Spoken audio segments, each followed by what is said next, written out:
नमस्कार मित्रमैत्रिणींनो, मी विजया परब तुम्हा सर्वांचे स्वागत करते स्वामींची छत्रछाया या माझ्या यूट्यूब चॅनलवरती। आजचा विषय आहे कोकणातील देवचार म्हणजेच वाटमार्गी वाटसरू। 12/5 11 प्रमाणे देवचार यालाही फार महत्त्व असते, किंबहुना तो आकाराचाच एक भाग असतो। कोकणात वाटमार्गाचे नाव तुम्ही ऐकूनच असाल।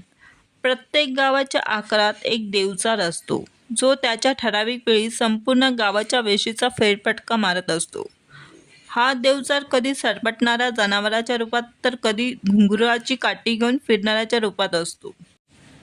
देवचार हा त्याच्या प्रहारात गावच्या वेशीचे भ्रमण करत असतो। गावावर येणारे आक्रीत म्हणजेच संकट यापासून गावाचे रक्षण करण्याचे कार्य तो न चुकता करीत असतो। गाववाल्यांच्या मनातही त्याच्याविषयी आदर तसेच त्याचे शासन याची जरबही असते।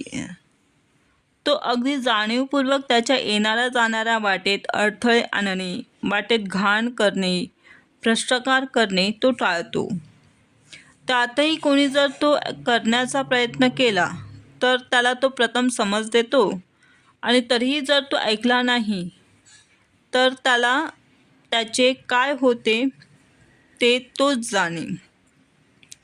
कोकणात असे कितीतरी प्रकार घडतात। अक्षरशः देवचार हे आडमार्ग केलेल्याला कधी घुंगराची काठी आपटून तर कधी दरवाजा ठोठावून समज देतात।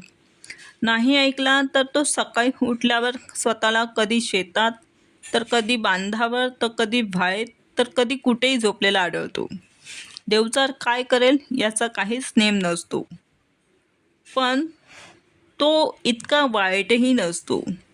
कधी रात्रीच्या वेळी संकटात सापडलेल्या व्यक्तीला कुठलाही वेश घेऊन घरी सुखरूपही पोचवितो, तर केव्हा संरक्षण प्रदान करतो।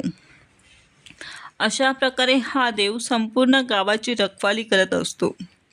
जय जय कोकण, जय जय देवचार। ही माझी माहिती तुम्हाला कशी वाटली ते मला कमेंट करून सांगा। तसेच लाईक व सबस्क्राईब करून बेल आयकॉनवरती क्लिक करा, कारण यानंतर जेव्हा मी नवीन माहिती अपलोड करेन तेव्हा तुमच्या मोबाईलवरती नोटिफिकेशन मिळेल।